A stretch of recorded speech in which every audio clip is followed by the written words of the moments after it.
السلام علیکم دوستانو، شهزاد محمدي نن یو ځل بیا د خپلې لوبډلې دپاره ډېر زبردسته بیټینګ ترسره کړ. شهزاد محمدي د ټي10 د شروع څخه په پوم کې نه و چې تېرې لوبې کې خاص نه وځلېدی، خو په پرونۍ لوبه کې هم ډېر ښه وځلېدی. 22 منډې ترسره کړلې. په نن لوبه کې بیا ډېر ښه وځلېدی چې په 13 بالونو باندې 53 منډې ترسره کړې دي. 4 څلوریزې او 4 شپږیزې هم په بیټینګ شامل دي. شهزاد محمدي د افغانستان لپاره په ورلډ کپ کې هم ښه نه وځلېدی، خو دلته په ټي10 لیګ کې هم بیا په شروع کې خوند نه و، خو اوس بیا ډېر په پوم کې راغلی دی. نن دویمه لوبه ده چې شهزاد محمدي پرلهپسې ډېر ښه ځلیږي، ډېر ښه لوبیږي.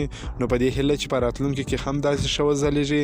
شهزاد محمدي د خپلې لوبډلې دپاره نن ډېر زبردسته بیټینګ ترسره کړی. دا لوبه د نوین الحق او شهزاد محمدي لوبډلو ترمنځ ترسره سول.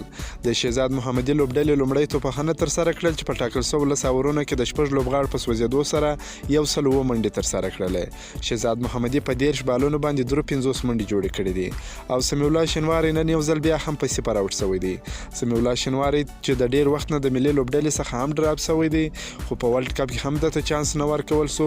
اوس دلته په ټي10 لیګ کې هم ښه نه دی ځلیدلی، په تېرو لوبو کې هم ښه نه دی ځلیدلی، نن هم په صفر آوټ شوی دی. او نوین الحق بیا د خپلې لوبډلې په ګټه په 2 اورونو کې 11 منډې ورکړې دي، 1 ویکټ یې ترلاسه کړې ده. دا 107 منډې هدف د ټیم ابدوبۍ لوبډلې په 6.15 اورونو کې د 3 لوبغاړو په سوځېدو سره پوره کړ او لوبه یې په 7 ویکټو وګټل. د ټیم ابدوبۍ لپاره پیل سیلټ په 20 بالونو باندې 53 منډې ترسره کړلې چې 7 شپږیزې ووهلې. ډېر زبردست بیټینګ یې ترسره کړ. ورسره ګرسګیل په 14 بالونو باندې 13 منډې جوړې کړلې او ناټ آوټ پاتې سو. ټیم ابدوبۍ لوبډلې دا لوبه وګټل. که مو دا ویډیو خوښه شوې ویډیو در سره لایک کړئ، که په دې چینل کې نوی د چینل هم در سره سبسکرایب کړئ. د نور تازه معلوماتو لپاره هم زموږ سره اوسئ. تر بلې ویډیو پر د الله پامان.